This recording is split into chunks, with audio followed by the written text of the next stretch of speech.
Cartago delenga este. Urbe latericium evenit marmorem reliquit.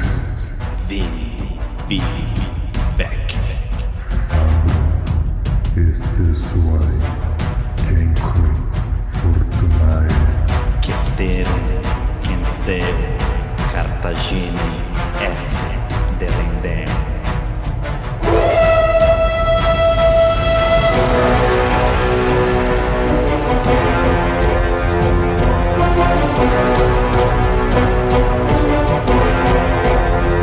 Alô amigos, alô galera, estamos de volta para o 77º episódio do podcast Roma Nua e Crua. Quem vos fala é Bruno Prandi, seu apresentador e editor deste humilde podcast. E para o nosso mural de recados...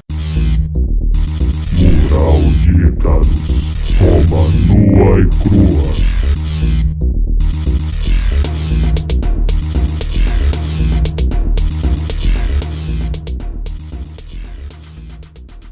Bom pessoal, como eu disse, desde que eu perdi nosso caro Douglas de Brito, nosso grande editor, tá? Um desafio para mim conseguir produzir um episódio por semana e lançar na quinta-feira. Eu tenho até conseguido, né, trazer uma semana, perdi uma semana aí, mas foi minha mudança. E tô devendo um episódio bônus, que era para ter saído no 75º, mas até o 70º vai ter um episódio bônus aí, bem legal. Bom, dito isso, pessoal, quero agradecer a todos aqui que vem acompanhando o podcast e vamos saudar a nossa tetrarquia.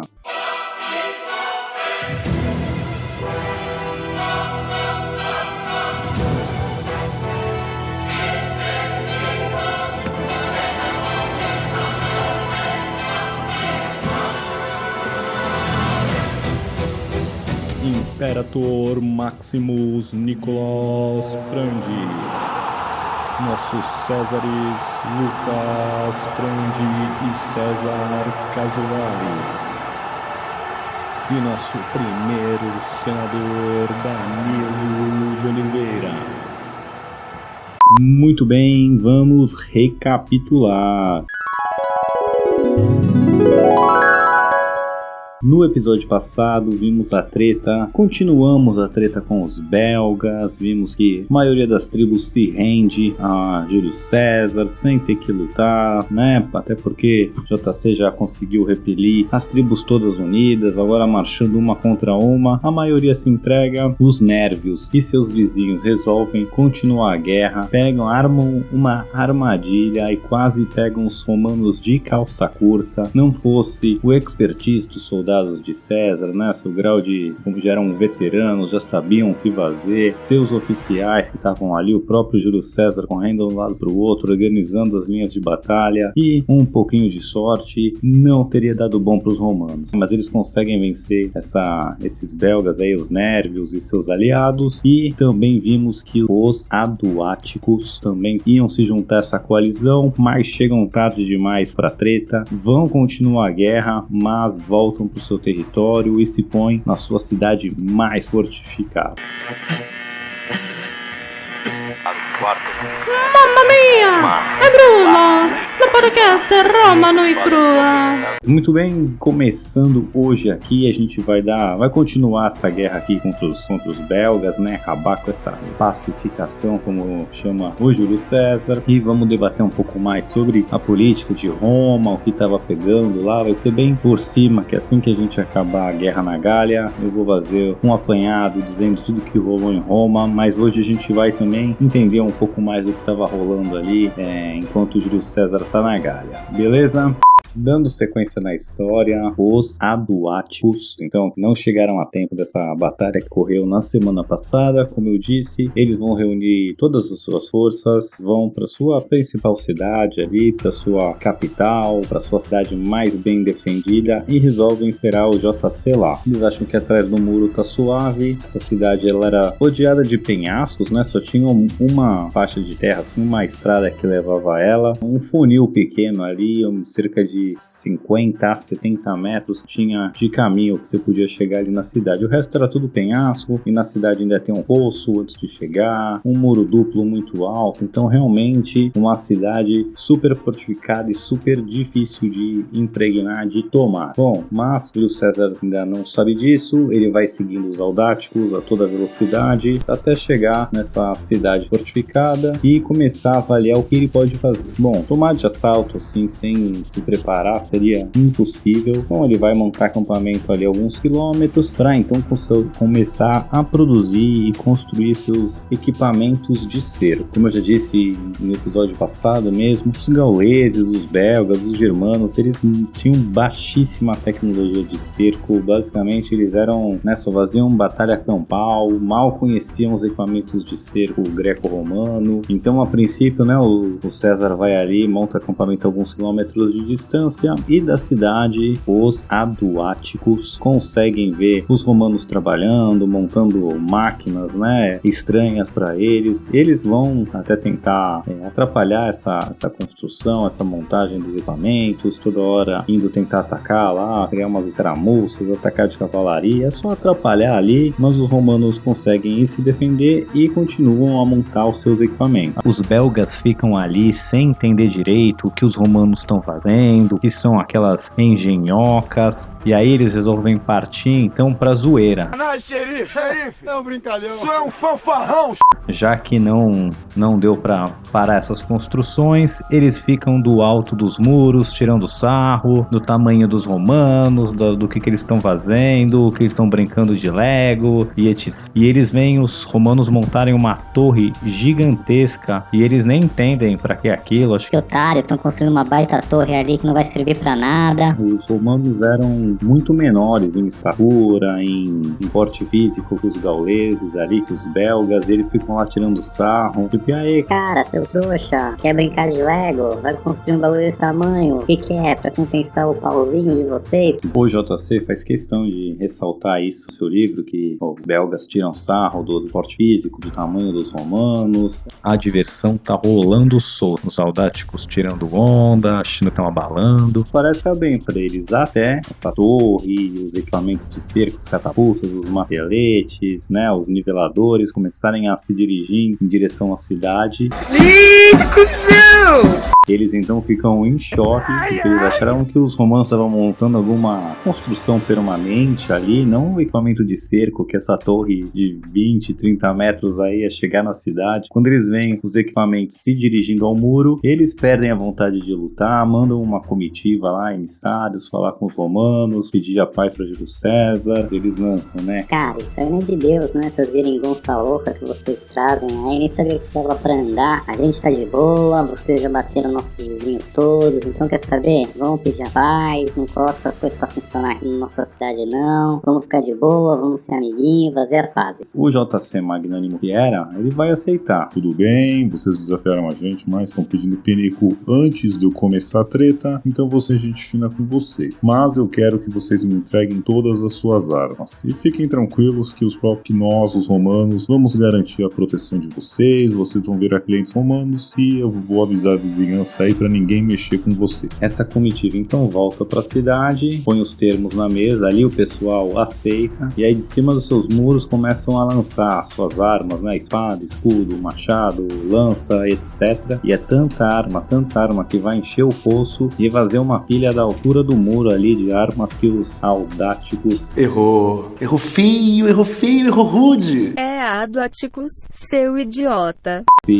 Se desfizeram. O Júlio César então entra na cidade, faz aquele auê todo de conquistador e tal, mas não acontece nenhum incidente ali com a população, e com o cair da noite, o Júlio César então até resolve tirar seus soldados da cidade para evitar que isso aconteçam roubos, estupros, mortes e coisas que possam comprometer a paz. Então, soldados saem ali da cidadela, meio que vão ali para acampamentos ali ao redor da cidade, cidade e parece estar tudo bem. Porém, esses safados não entregaram todas as armas. Apenas 2/3 dela, conseguindo então esconder e ocultar 1/3 dessas armas para então fazer um ataque surpresa contra os romanos. E aí durante a madrugada, na terceira vigília, eles vão pegar o ponto ali mais desprotegido de uma guarnição romana e atacar com tudo. Mas essas tropas eram bem veteranas, né? E os romanos não marcavam bobeira em território inimigo de jeito nenhum. Eles conseguem então soar seus alarmes, fazer, como posso dizer, sinal de fogo. E assim todas as tropas vão se reunir ali e conseguir repelir esse ataque. Vão matar cerca de 4.000 belgas e o que sobra dos soldados então se põe a fugir. E assim, amigos, mais uma batalha vencida pelos romanos. E no dia seguinte o César não tá pra brincadeira. Baita traição, pediram Pinico para tentar atacar na surdina na madruga, ficou sem desculpas. JC então invade a cidade e ele vai escravizar geral. Lógico, antes vai saquear a cidade, né? Todo o tesouro, tudo que tinha lá de valor que pudesse se mover vai ser levado pelos romanos e todos os cidadãos, homens, mulheres, crianças, o que sobrou ali vão ser todos vendidos para escravidão. O JC diz ali que vendeu todos num lote só de 53.000 cabeças. Eu tô passada, chocada. Vindos ao Duátios, essas tribos me quebra, né? Chega também de volta ali ao encontro de Júlio César, o Públio Crasso, o filho do Marco Licínio Crasso, que era um tenente ali, um comandante no exército do Júlio César. E ele vai trazer rendição de outras tribos ali, também menores, nem lutaram, já se entregaram aos romanos, já fizeram algum tipo de acordo. E o Júlio César então também vai enviar ali emissários atrás, em volta ali nas redondezas, sabendo que ali os belgas faziam fronteira com tribos germânicas, porque o rio Reno passava ali, dividia esse território. Então César consegue contato com esses germanos que prometem a paz, prometem respeitar o território gaulês / romano agora. Então ele basicamente garante que todas as tribos se entregam, se filiam, se juntam aos romanos de alguma maneira, e os germanos em volta ali, ele consegue alguns tratados de paz, vou chamar assim. Então, com a situação de boa na Gália de novo, tudo tranquilo, ele vai colocar suas tropas para hibernar de novo ali, passar o inverno em território gaulês mais uma vez, vai dar uma espalhada ali para não consumir muito os recursos de um território só e nem criar uma inimizade com muita concentração de soldados num território só. Então ele dá uma organizada ali, mas deixa suas tropas ainda na Gália e ele vai voltar para a província romana da Gália Cisalpina, aquela que ele era governador. De novo tem um monte de coisa para resolver, acabou passando aí o seu segundo ano, né, de mandato e mais, né, as coisas estão pegando lá em Roma. Então ele vai voltar, vai atender esses deveres aí que ele tinha como governador local, mas ele também vai aproveitar para expandir sua influência política. A gente viu o triunvirato, que foi, né, o Júlio César, o Marco Licínio Crasso e o Pompeu Magnus, que se juntam, essas três figuras, então, né, o Marco Licínio Crasso, o cara mais rico de Roma, o Pompeu até então o general mais consagrado do seu tempo, e Júlio César, que era estrela em ascensão. Com os três unidos, além de Júlio César também ser o Pontifex Maximus, com a união desses três, eles conseguem então aprovar as leis que querem, eles conseguem controlar o Estado romano. Porém, essa aliança era frágil, né? A gente já abordou isso aqui em episódios passados, que o Crasso nunca foi muito com a cara do Pompeu, o Pompeu também não ligava muito pro Crasso, mas também não tinha nenhuma simpatia por ele. Então eles eram meio que frenemies, como fala em inglês, né? Friends and enemies at the same time, amigos e inimigos ao mesmo tempo. E essa relação com o Júlio César na Gália começou a azedar. Por quê? A gente também tinha o campo dos Optimates, né? Que era contra esse triunvirato aí, que era a velha guarda, o Catão. A gente também viu o Cícero e outros aí atores políticos importantes que eram do campo oposto ao do Júlio César, que era o campo dos Populari, e eram oposição ao triunvirato, que eles tinham muito poder e estavam conseguindo guiar o Estado romano meio que sozinhos. Então esse campo dos Optimates também trabalhava para destruir essa aliança, semear discórdia entre eles. O que aconteceu enquanto o Júlio César estava na Gália é que essa animosidade entre o Crasso e o Pompeu foi tomando mais forma, né? Porque eles eram amigos no acender das luzes, mas assim que apagavam, um começava a trabalhar para minar o outro. A gente já viu desde o Tibério Graco que a política romana tava... Agora essas facções, né, os políticos mais consagrados, assim, as facções, elas tinham gangues na rua. Fazer um paralelo besta com o dia de hoje, mas seriam os bolsominions, tinham os lulistas, petistas ferrenho, que não importa o que aconteça, eles vão estar lá defendendo o seu lado. Então toda hora tava alguém na marra querendo impor sua vontade e coisas do tipo. E a gangue, vou chamar assim, mas a gangue pró-Crasso e a gangue pró-Pompeu estavam meio que quase numa guerra urbana não declarada ali por influência na cidade, domínio de regiões ali, e tinham outros atores que eu vou deixar para explorar num próximo episódio, depois que o César terminar de conquistar a Gália toda de uma vez. Por enquanto eu vou focar no Triunvirato. Então quero dizer assim, tava desandando essa aliança, tomando um caminho cada vez mais sem volta no termo de amizade passar a virar rivalidade. Já existia um pouco de rivalidade, mas para manter essa aliança de pé e para eles tirarem os frutos dessa aliança, o Júlio César então vai conseguir fazer uma nova reunião entre os três. Vai acontecer ali na província da Gália Cisalpina, onde o Júlio César era o governador. Isso já mostra uma grande habilidade política de fazer esses dois personagens que até então eram maiores que ele, né? Agora estão se equiparando aí com as conquistas da Gália do Júlio César. Até após essa pacificação aí dos belgas, ele ganhou 15 dias de ação de graças, de suplicações no Senado. Ali era uma honraria muito grande, mas ele ainda não estava no nível do Pompeu e estava pau a pau com o Crasso ali, influência política, mas ele conseguir fazer essas figuras virem até ele já mostra o quão habilidoso politicamente ele também era. Bom, lá eles vão conseguir sentar e vão definir o seguinte: olha, o Júlio César vai ter seu governo, seu pró-consulado ali na Gália estendido por mais 5 anos. Então ele ia poder ficar lá como governador por 10 anos. E para que ele queria isso? Ele queria isso justamente para passar o tempo entre ele poder ser cônsul de novo. Então a gente já viu que os optimates estavam loucos para processar o Júlio César. Enquanto você tinha cargo público, você tinha imunidade, mas assim que ele virasse um cidadão privado de novo, os inimigos dele iam levar ele para os tribunais. Então assim era uma maneira dele evitar ficar preso em disputas judiciais, porque assim que acabar o pró-consulado dele, ele pode concorrer a cônsul de novo e se livrar dela. O Crasso e o Pompeu, eles vão então concorrer a cônsul de novo no ano seguinte, né, a essa reunião, e depois que eles cumprirem mais um ano ali de cônsules, eles vão então, cada um também, pegar uma província muito rica. O Pompeu, ele quer a província da Espanha, mas ele depois quer governar em abstência, ou seja, ele nem vai pra lá, ele só vai ganhar ali uma província muito rica, né, era uma das províncias mais ricas em metais, e ele ia ficar ali de Roma como governador dessa província, basicamente recebendo um salário gordo, sem ter que fazer nada.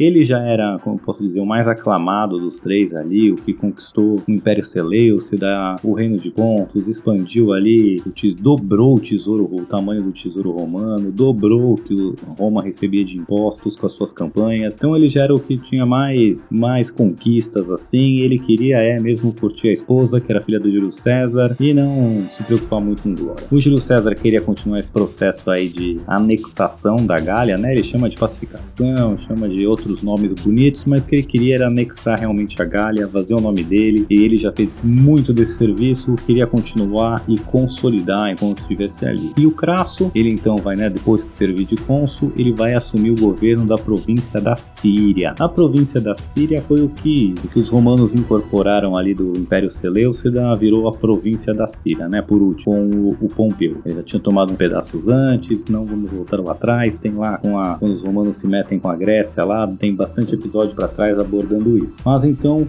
o que ele queria, essa província que era muito rica, e não só isso, ela fazia fronteira com o Império Parta, né, que seriam os persas ali, e o Crasso era o que tinha menos conquista militar, né. Agora com o Júlio César dominando a Gália ali, ele já passou em conquista militar o Marco Licínio Crasso. O Crasso tinha o maior feito militar foi acabar com a guerra servil, mas que não trouxe riqueza, não expandiu o território romano, ele dividiu essa glória ainda com o Pompeu, então ele estava louco para fazer o nome dele, conquistar território, e ele via que o Império Parta era a chance perfeita, porque caso ele conseguisse dominar o Império Parta, ele ia meio que dobrar o tamanho da República Romana. Quando a gente atingir a meta, nós dobramos a meta.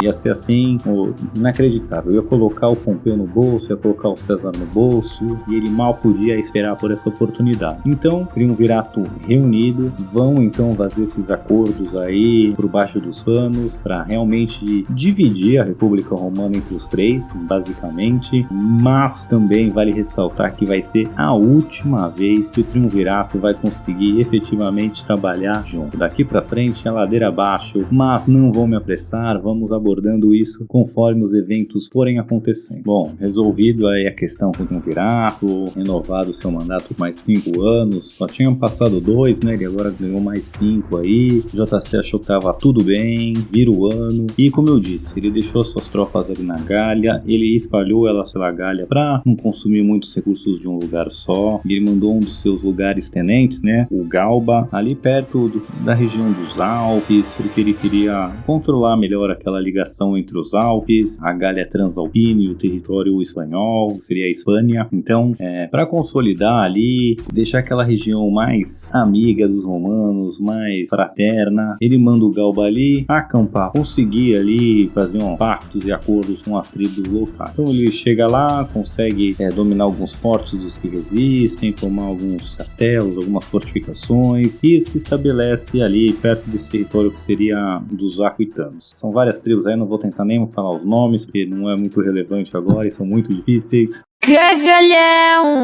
Então, o que acontece é o seguinte, ele fica ali preso num lugar com apenas uma legião, as tribos vão se juntando e vendo, pô, os caras estão ali, né, em poucas pessoas, só uma legião, não estão com essa força toda. Como eu disse, os romanos, eles estavam vivendo, coletando tributos dos gauleses, né, eles não tinham uma linha de suprimento de volta para Roma, então eles começam a atrasar, mandar cada vez menos suprimento, dificultar a vida dos romanos, e o Galba então tem que mandar, né, mais soldados atrás das cidades, cobrar esse trigo, cobrar que mandem as coisas. Ele manda 2 coortes, ou seja, cerca de 1000 soldados para procurar comida, né, caçar, pescar e coletar alimentos da natureza, ali de conseguir também trazer mais comida. E as tribos então começam a perceber que esse destacamento aí é pequeno, tá reduzido, porque tem um quinto deles procurando comida e outra parte indo como emissário para as tribos. Então eles resolvem que vai ser a hora perfeita para atacar. Conseguem juntar ali um grande volume de soldados e se põem a atacar o acampamento romano que era defendido pelo Galba.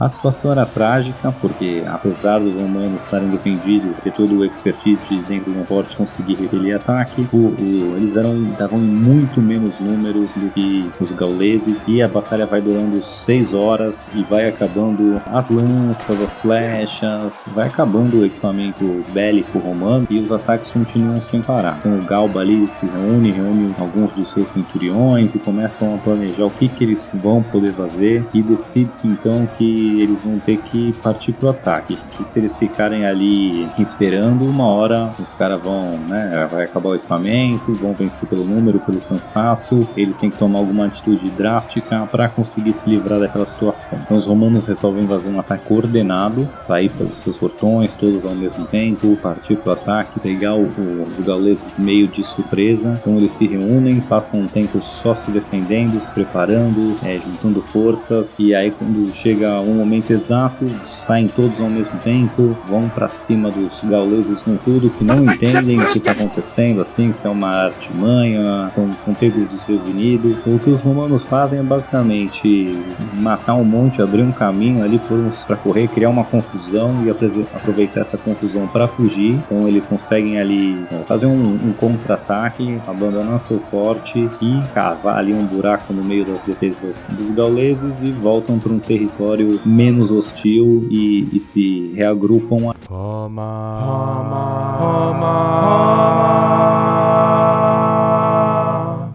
Roma nua e crua. A tribo dos Venetos, que era uma tribo marítima, eu vou falar mais dela na semana que vem, mas essa tribo dos Venetos, ela resolve então que, vendo que os romanos estão numa posição frágil e os Venetos eram um povo marítimo, não eram tão assentados assim, viviam do lado do outro ali no mar, eles tinham, vou falar mais na semana que vem, mas tinham umas vantagens estratégicas de não ficar preso a um lugar só. Eles resolvem que é a hora agora de se livrar do César, e esses romanos que estavam lá coletando esses mercadores que estavam coletando trigo e outros oficiais militares e mercadores que estavam levando suprimentos para os romanos. Os venetos vão capturar esses mercadores, esses fornecedores de trigo aí, e vão exigir dos romanos que lhes devolvam os reféns que eles pegaram, para então eles poderem receber o trigo e não morrerem de fome. Dá tipo um checkmate ali nos romanos. E isso vai deixar César bem feliz da vida, vai ficar muito contente com essa atitude, não vai fazer nada a respeito, ou será que vai? Bom, amigos, isso vai ficar para um próximo episódio. Na semana que vem a gente vai ver a treta com os venetos e com o JC vai aprontar mais uma das suas. Beleza? Fiquem com a gente e até!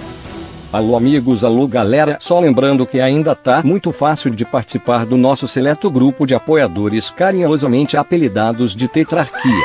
Você que gostaria de contribuir com este humilde podcast, por favor entre no link que está na descrição para visitar a nossa página do Padrim. Lá contém todas as informações necessárias e você poderá deixar seu nome registrado para sempre na história da educação brasileira. Vem!